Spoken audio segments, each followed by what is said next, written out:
25th, 2026. We're in the beautiful Nauset Meeting Room at Orleans Town Hall. It's just around 10 o'clock. At the top of the agenda is the link for joining us on Zoom. If you'd like to dial in by phone, the webinar ID is there as well. Just around the horn, I'll start over here. Bob Mullen, our committee members, Lynn Bruneau, John Smith, myself, your chair, Kevin Galligan, Judith Bruce, Jenny Farber, our crack secretary at large, Karen Sharpless, welcome, and George Meservey, and everyone in the room. Happy to have you. I think we've got Tim from AECOM on Zoom and Mike Giggy. All right, introductions done, called to order. Anyone here for public comment? Or anyone online? No hands raised? Any members want to make any public comment? Just an opportunity. I'll just say, I thought about it, but I'm not. I think I will. Go ahead, Jenny. I would like to thank the citizens of Orleans for their compliance with the watering restrictions. There are some really gorgeous brown lawns out there, and I'm very proud of you. Oh, great. Absolutely. Absolutely. Celebrate the Cape Cod lawn, absolutely. Any other opening remarks from anyone? And to that regard, so driving along, coming back into town from somewhere the other day, it was in the middle of the morning, and on one of the commercial establishments on the main drag, just below the traffic lights before I got to the gas stations, I know which one. hair cutting place. Yes, Not mentioning any names. not Yeah, mentioning names, with a new lawn. Oh, I don't know. Yeah. Is that what it is? Yes, but new lawn Okay. establishment is May and September. But they were going full tilt at, at 9, no, it's like 10 o'clock in the morning. Still have outliers, but in the main, people have been very compliant, and we get lots of questions about how to stay in compliance. So that's excellent. Excellent. Good. All right, thanks, everybody. So, update on Phase 2 sewer connections. I see John way in the back of the room.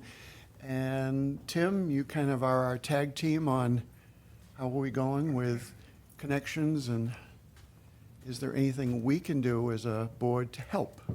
Good morning. Morning. Everything's going pretty smoothly. I've received probably a little over 80 applications so far. Nice. And out of that, we have probably a little over 24 connected as of date. And the applications just keep rolling in, the as-builts keep rolling in, so everything's moving very smoothly. Nice. And Tim, you've got your map up, which is really helpful to see the Good. dots. Glad you can see that. As I do, I like to talk about properties that are flowing to the treatment plant. Since the last meeting, another 10 properties have connected, so we're up to 8% of phase 2. Yay. And noticing, though, too, that there's two sets of many together. I'm curious as to whether they might have gotten together with a common engineer or a common contractor, but looking at Cheney Road and Larbert Lane, yeah. just looking at the Yeah. clustering. So, bless their hearts. Johnny, are you seeing that happen? There's a couple contractors Neighbors that are are bi- getting entire streets. Makes sense. I mean, from a standpoint of not only doing the work, but the mobilization, getting all equipment ready is a cost. Saves them a little bit of money. It does, yeah, yeah. And then when they come back and do cleanup, it's very logical, one would think. Good observation, Lynn. Yeah. And I'd be curious too as to whether, John, if you're hearing, or either Tim through the AECOM offices, any concerns coming up, or people, is there any communication traffic, if you will, with regard to people having trouble, don't understand? Is there a need for another communication blast to remind people about what? See what I'm asking you? No, most of the questions I'm getting now are the typical, they need to find the contractor, an engineer. Most people understand that it's a process now. It seems a lot smoother than it was in the past phase. The order letters, I did get a bunch back, so I'm trying to track down the property owners on those. They were sent out certified, and I have a couple dozen at least that came back, just not picked up. So I got to try and find Yeah. the contacts for those, but all the addresses I have are correct, so they either were away, they never got forwarded, or it was a certified letter they didn't want to pick up. I know there's a couple personal reasons why somebody couldn't get them, but And the other question too, this particular area is much less commercial than Phase 1, certainly, and limited, there's a little bit of a concentration, but not, certainly not nearly as much. So I would anticipate that some of those are just waiting for seasonal, but a lot of people, yeah, they're getting all their paperwork in now, so you might see a good spike in applications, but no connections probably till late September, October. After summer. it's a scheduling thing. But I mean, I can just appreciate them getting the applications in and being in queue somewhere. Absolutely. Ginny? Hi, I had a question the other day from a gentleman who said to me, have the certified letters gone out yet? Because he's not in Phase 2, but his mother-in-law is. And she doesn't think she ever got the letter. So I sent him to you. Is that the right person to? Yes, because I Okay. have copies of the letter, so if they don't have one, or they didn't receive it, what I'll do is I'll email them a copy with return receipt on the, and just ask Okay. them to I just confirm wanted it. to make sure I But was there is directing. there was a good little bulk of people that did not get the letter yet, just because the post office didn't forward it, or they just never claimed it, and all I have is the address to go by, and it matches the property card, it matches the assessors, so Okay. it's just kind of, so there'll Yeah. be a couple dozen that are gonna have to get caught up on. Okay, thank you. Yeah, no, good progress, really is, so. All right, want to move on to Phase 3 status? Oh, go ahead. Oh, I think this is just an update, John. There's no votes taken. No, this is informational. You just don't want to know? I think you might want to stay. Yes, Yeah. yes. No, recusal is totally up to you, but I would advise that you might be helpful in this regard. Tim? Yep. Let's see if I can get my screen to advance here. So I thought first it would be a good idea to just kind of remind ourselves where we are in the overall process. There has been a lot of work, a lot of progress in Phase 3 already, and we really are at this kind of last capital step of actually getting it in the ground. So what I'll do is I'm just going to kind of zoom in on kind of this time period, right around where the dark blue arrow is, and kind of fill you in on some of the things that have been happening very recently and the kind of near-term steps, and then have some questions to prompt some discussion and figure out what the town would like to do. So Tim, just for those that may not be able to see the details, what you're referring to with that fat marker arrow is we are here. This is right after the bids came in, which were, as we know, very favorable, but just before notice to proceed. Correct. Yep, thank you for that clarification. All right, so things that have kind of been happening in the backgrounds, or not so background, but back at the beginning of May, we did open the bids. As Kevin mentioned, the bids were favorable, so the award was actually for both the base and the alternate area. So the town is being able to kind of maximize the nutrient reduction early on, which is great. That should give you some flexibility later on. Once those bids were opened, we worked with DEP to get the application updated. That's called the Part B application, where we actually take the information that the contractor's given us and update all of the schedules. DEP takes another bite at the apple to make sure everything's in line. And we did receive their authorization to award at the beginning of June. 2 days ago, the town countersigned the agreement with RBO, so that is great. We are ahead of the June 30th deadline with DEP. So another check mark in our favor there. We do have a pre-construction conference next Tuesday. So that's where um, town staff, AECom, the contractor. We all get together. DEP is invited to participate. But really, it's to make sure that we all start to get to know each other so that we can form a good working relationship. We'll emphasize certain aspects of the project for the contractor. We'll get the contractor's feedback in terms of what they see coming up. And we start to talk a little bit about the schedule. And one of those first early schedule points is when does the notice to proceed actually get issued? We'll propose a date for the contractor to react to, and then we get to move forward from there. And that notice to proceed is the formal document that starts the clock on the construction. So from there, we've got a couple boxes here to work through. On the contractor's side, that notice to proceed starts their work. Over the summer, we expect to basically have the contractor be focused on submittals.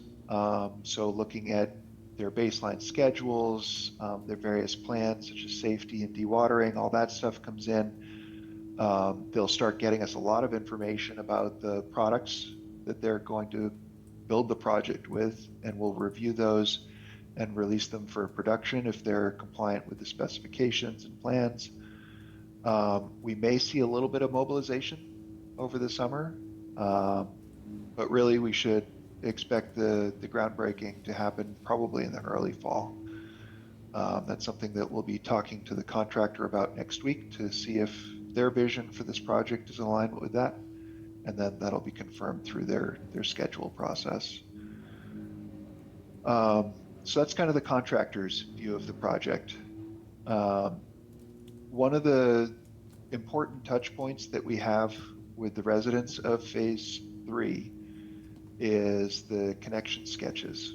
So we are preparing about 270 sketches that are going to be distributed to each property owner. And that really shows it's a communication from AECom in the town to say, this is where we think we're going to put your sewer stub. Let us know if you disagree with this location.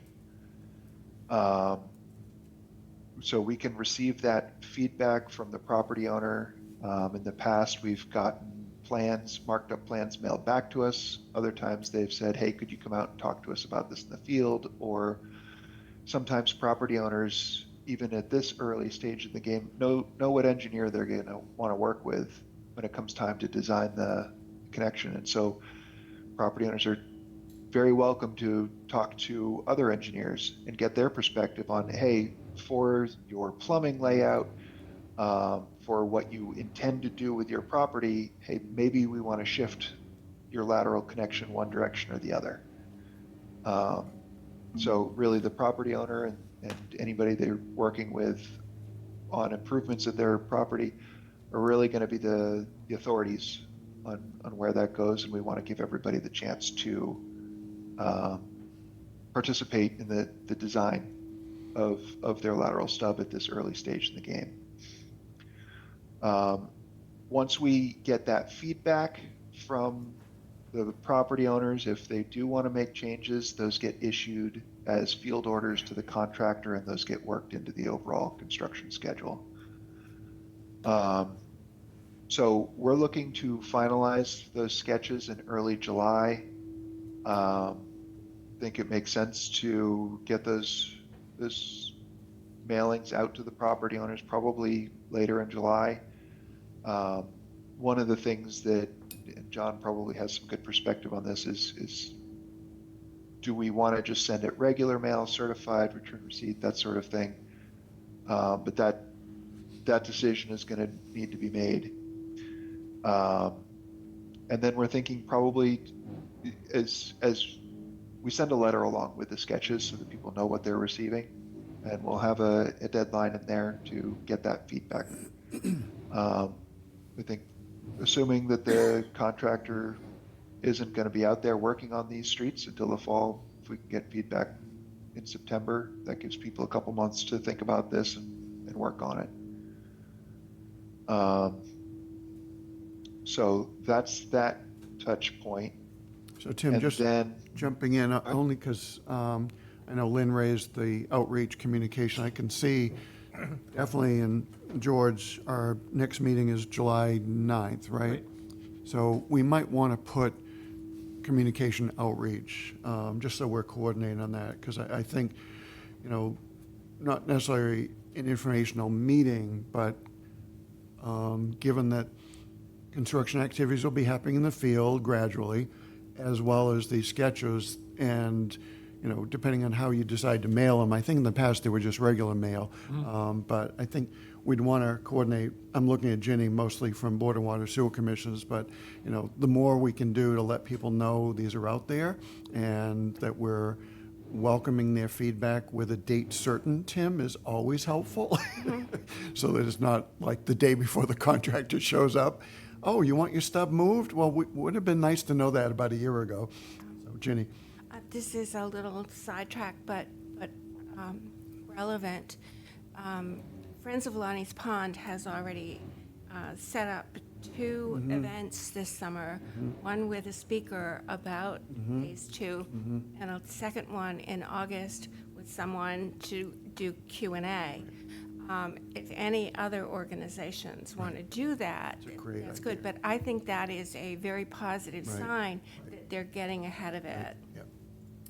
Right. I was just going to wonder if you do have the homeowner's guide. Is that going out at the same time that the connection? John, if I may, Tim and I were talking about the homeowner's guide, and it's fairly burdensome, I think, for the average person to open up and try to get anything out of. If you are game for it, I'd like to distribute that to you all and then kind of do a walkthrough of it at the next meeting and kind of see what we want to keep or not keep. Or we could do that in-house and just come back to you with a recommendation, whichever you'd prefer. But I'm not sure that guide is super helpful in its current form. Right. Oh, you've been talking about for a while about the need to right size that document and figure out how best to, Move it. do that. More plain language, you know. Well, yeah, and, you know, lessons learned. We're heading into 3, so based on 1 and 2, what do we need to do to do a better document? I can guarantee you that as soon as the shovels start going into the ground, you're gonna hear a lot more from the area. So I was just wondering if For we're gonna 2, do do you mean for 2? for Phase 3. for phase 3. Okay, but I'm just thinking, you know, as we continue with work, continue with work on 2, we'll continue to hear more from them as well. Oh, absolutely. So I was just wondering if maybe another informational, public meeting would be in order sometime towards the end of summer, End of summer, yeah. right? As people are coming back or getting ready to, Yeah. when it really starts to hit the ground. Yeah. I think Tim's got that in the slide coming up. Okay, John, Good. Yeah. John, you're reading our minds. Reading the script, okay. go ahead, Tim. Excellent. So we did want to flag the homeowner's guide, as George mentioned, but also I think that there was a lot of, we did a construction-oriented meeting in phase 2, and I think that was useful and well received. And so we can think about doing something like that early on in construction, just so people understand what are all these vehicles rolling through my streets now, and what's the contractor's schedule for when they're going to be in my neighborhood, and just try to get that information out there, as well as make sure everybody's aware of all the resources that the town makes available, through John, through the website, through everybody. Just make sure that people know that there is a stream of information coming out regularly, that Nice. people can kind of monitor progress and be aware of what's going on. That's good, Tim, and thanks for the graphics. Really- Excellent graphic. Really easy to follow and keep getting better every time. Excellent. Getting a copy of these will be helpful. I've been getting some questions, general questions. When are things going to start? Yep. Well, people with long-term plans for events in the summer of, a year from now Yes, are right. concerned, so Yep. good to be able to respond. And if we haven't already had them in the packet, which these are not, but George will get these out and around to all of us. And all right, thanks, Tim. Sure thing. All right, phase 3, off and running. So, George, you want to touch base a little bit on the salt marsh attenuation? And just a quick intro to this. I don't know if folks have seen the latest version of the Make Ready Act. It's the governor's environmental bond bill. These happen every 5 to 7 years. It kind of is chock full with a lot of benefits, I'll call it. Again, once you see in a bond bill funding authorizations, that doesn't mean we have the money yet. They still have to be appropriated. They still have to go through administration and finance and, regulatory process to open up the doors to those. But I can say, there's been a great effort by, frankly, Cape delegation, including our Representative Luddy, to build the basis for supporting some of these, including, Cape-wide dredge exploration, environmental support here, and I'll just share, it's not so much salt marsh, but Mill Pond is specifically included with a $100,000 earmark. So fingers crossed that that will stick. And it's pretty broad. Whoever provided her that language, not mentioning any names, wrote it sufficient to cover whatever needs might pop up. Could it include a salt marsh attenuation study? It's broad enough, I think it could. That would be As excellent. long as we can connect it to Mill Pond in some way. That's hydraulically It's all connected. connected, yes. Yeah, right. Yeah. So go ahead, George. Yeah, sure. There's not too much to report here. We're building on some of the work that the Pleasant Bay Alliance did with regard to salt marshes. There was a slideshow that they presented at a conference a couple weeks ago. If you haven't looked through the slides, it's fascinating, the extent and the angles to which people look at salt marshes, but they are incredibly diverse and useful to us, and they have some nitrogen attenuation benefits. So Mike Giggy and I have been working to kind of sketch out the kind of things we want to look at. We're set up to meet with Sophia Fox of the National Park Service next week, or the next week or two here, to kind of get her input on what we want to do. I think basically we want to document what salt marshes do, so that on a per acre nitrogen removal basis, so that we can use that. But then I think we need to go further to identify the salt marshes in Orleans, what kind of stress they may be under, and have a plan to restore or protect them in some way. Because if you want credit from DEP, you need to show that you have a long-term solution, not a short-term one. Wasn't that work already done by Sophia and some of her group in terms of, She has done some work in other, I thought it was primarily around Pleasant Bay. around Pleasant Bay, yep. There was some focus on the 9 marshes in Chatham, some of which are in Pleasant Bay. But I need to go back to her reports on the other upper areas and what's under stress and what's not. I think you Around remember those Saxon slides, right? Island and Poche and some of those that I think we have an excellent basis to start the inquiry here. okay. But if you want credit from DEP, you really need to show them everything they need to see. So we're prepared to try to do that. And she'd be the right person to talk to, because And the potential here is to avoid initial work. a phase 9 or phase 9 and 10 or some combination there. Dial back. And we've definitely heard from people in town that say they're concerned about the long-term costs, and anything the town can do to be adaptive and to do only what we need to do, which has been the Orleans ethic in wastewater for 20 years.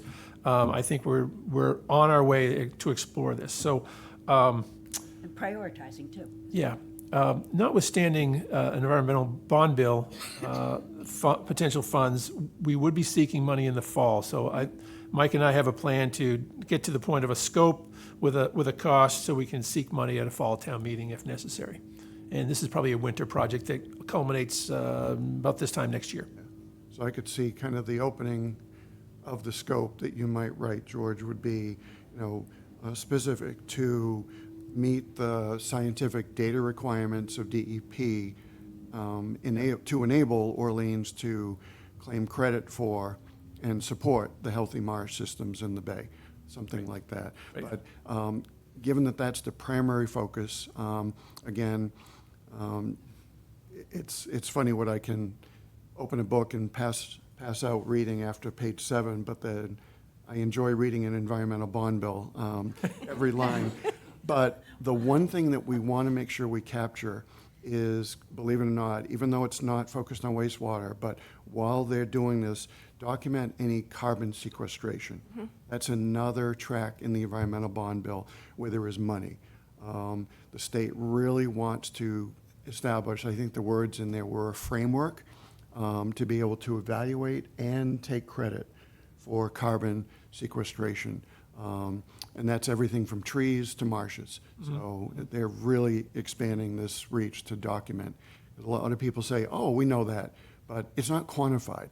Right. Yeah. So, Jenny. Is there money in the environmental bond bill for composting toilets and urinals in public buildings? It's kind of in a research support that I read, yes. Okay. Yep, At least absolutely. the beginning of a Yep. Yeah, a statewide support. affirmation that that's So, important. Yep. Okay. Yeah, there's a lot in it. And again, compliments to everybody. And, when you look at these bills, I don't want to get off track from the salt marsh, but I was invited with a number of other folks across the region to just a listening session that DEP, the state, held.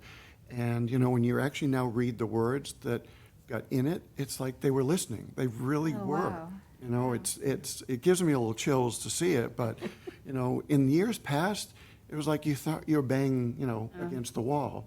But they're really trying to respond to local needs, which is kind of unique.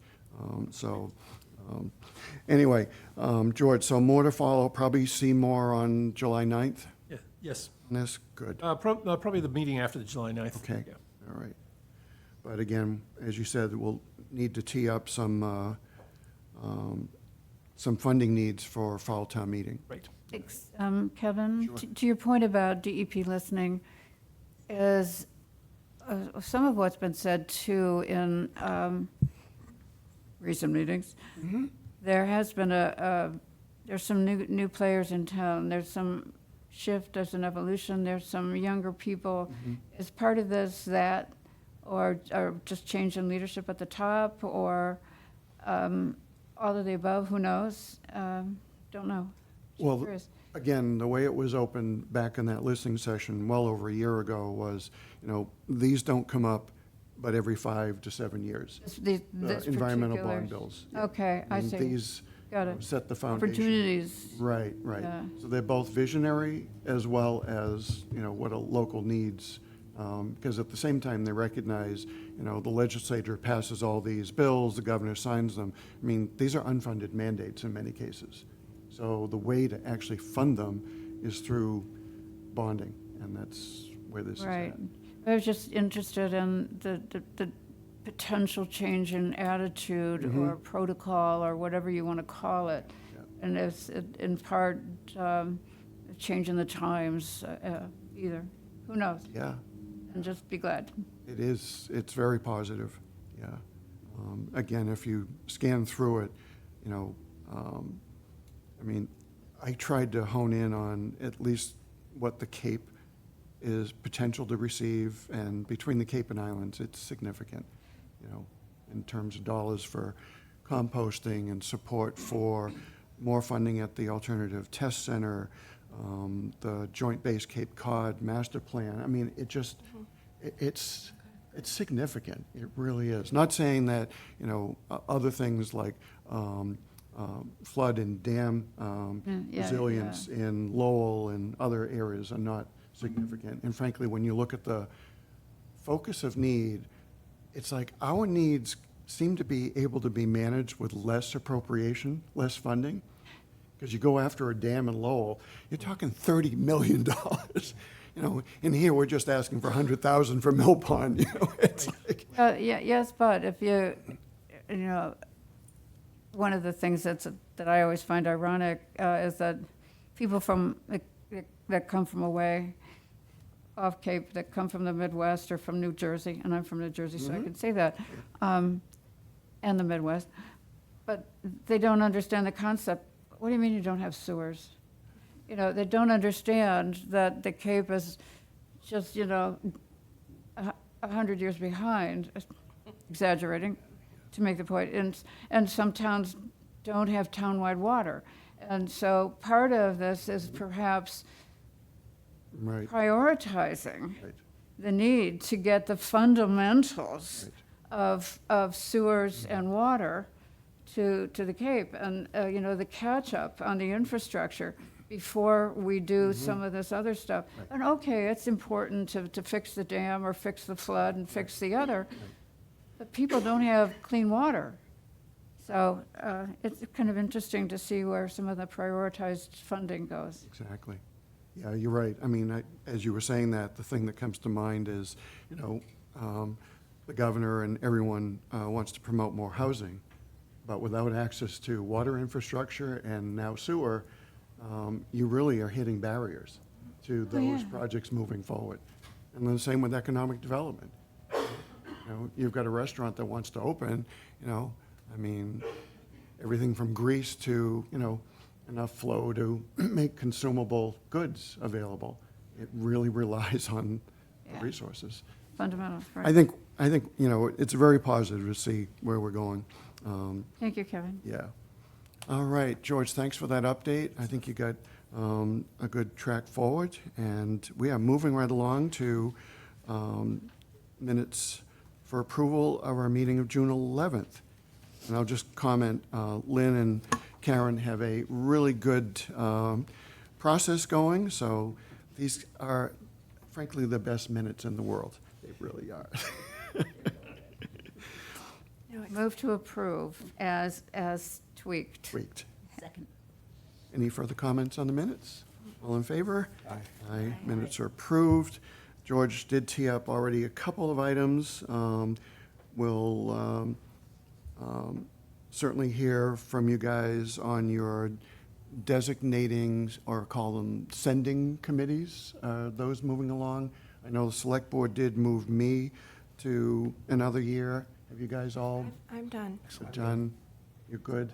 I'll make sure it's on the conscom agenda. Okay, I thought it was good. going to be last. Kevin, would you like to defer reorganization to the August No, meeting, or can we do it in July? I think you can get it, right, on Conscom?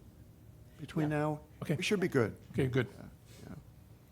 All right. I thought it was going to be 2 weeks ago. We're I'll s- just stop by and make sure. We're still down a planning board member, but I doubt we'll have one by July 9th. We Awesome. have Yeah, to- the planning board is down a couple members, and Yeah. they're seeking members right now. We very seldom have a 35-minute meeting, but I think that's what we have today. No complaints. Beautiful sunny day out there. But last time, leave it to me, I'm sorry. That's fine. But so, Mr. Waldo isn't here today, but, so, what I'm not sure about is the timing of further discussion on the betterment. Mm-hmm. And then we talked about the fertilizer requirements. I'm just looking at my notes from Right. last time as for future meetings, so those will be then pushed out further in the summer, I guess, right? George, it might be good, the list you put together, George put together, not in any priority order, but I think there's 12, Okay. A Items. dozen actions over the next 6 months right. that we. It should might be consider. good in next packet, just to pop that in, so everybody sees that we have it on the list. Okay. We may not have, That would be really helpful. And then, I continue to think about fall town meeting, special town meeting, and the what if, what could pop up. Right. And the timing of that, and just looking at the calendar. I know the meeting isn't until the middle of November, and so then backing up the timing to whenever, and what might we have to start talking about when, if we need to have something, want to have something that we would be interested in.